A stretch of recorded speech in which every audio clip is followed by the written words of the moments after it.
We're enjoying the weather, Cedric. Yeah. No earthquakes so far today, so let's hope it stays that way. I don't want the ground to move anytime soon for me. But, hey, I'll tell you what, the day today actually led to some weather news for us as we hit a record high in Salt Lake City at 78.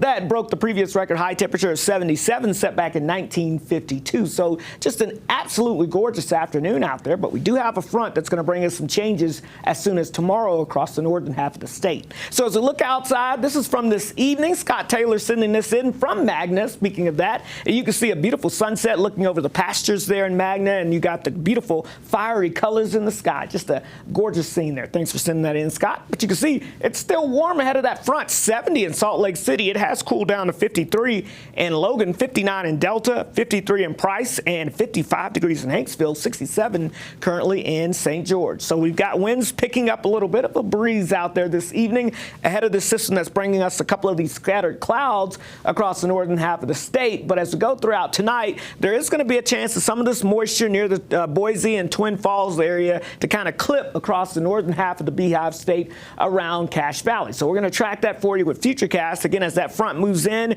as we get towards 11, 12 o'clock tonight, notice we start to see a few of those showers up towards Park Valley maybe, and then they start to scrape across the I-15 corridor around Logan, maybe as far south as Ogden, or possibly even as far south. You may see a sprinkle around the Bountiful area. I'm not sure that we're going to see anything in Salt Lake City. I think most of that will stay just to the north. But again, it'll be a brief shot of a few showers overnight. By the time you wake up tomorrow morning, all of that moisture is out of here, minus a higher elevation snow flurry or two. And then we're just looking at cooler, breezy, and drier conditions building in with more sunshine as we go throughout the day on Thursday across the Beehive State. But you will notice it being sharply cooler than what we saw today when we had record high temperatures. So here's that low pressure, briefly turning our winds out of the north and west, but then it's out of here by the time we get towards Friday. Here comes that heat dome again building in. That high pressure ridge will keep the warm temperatures around for the weekend. In fact, we've got an absolutely spectacular weekend forecast heading your way with plenty of sunshine and these temperatures way above average by some 10 to 20 degrees again.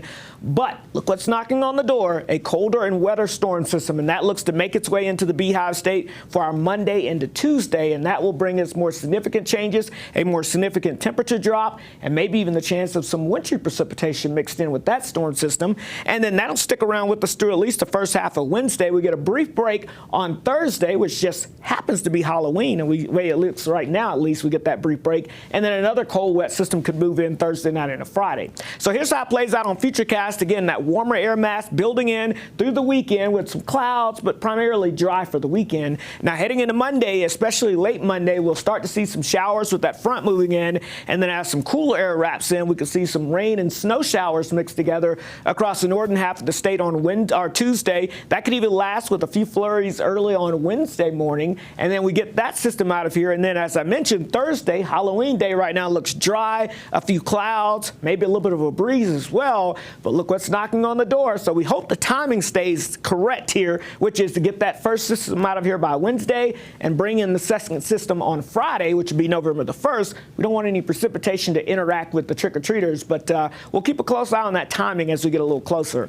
Now in St. George, we're looking at temperatures in the 80s over the next few days with a mixture of sun and clouds. Should be fantastic heading into the weekend, and then that system arrives Monday, Tuesday, Wednesday, bringing cooler temperatures and some rain chances to southern Utah. And then notice across the Wasatch Front, it's a roller coaster ride. Sharply cooler tomorrow, get the hoodies out, and then we're back in the 70s for the weekend, and then we're back down again by the middle of next week with rain and snow chances. We see where the trend is going. Yes. It is a trend. You noticed that, huh? I pick up on things sometimes. Yes. Hey, we're talking Jazz opening Hope day. this is not a trend. Oh.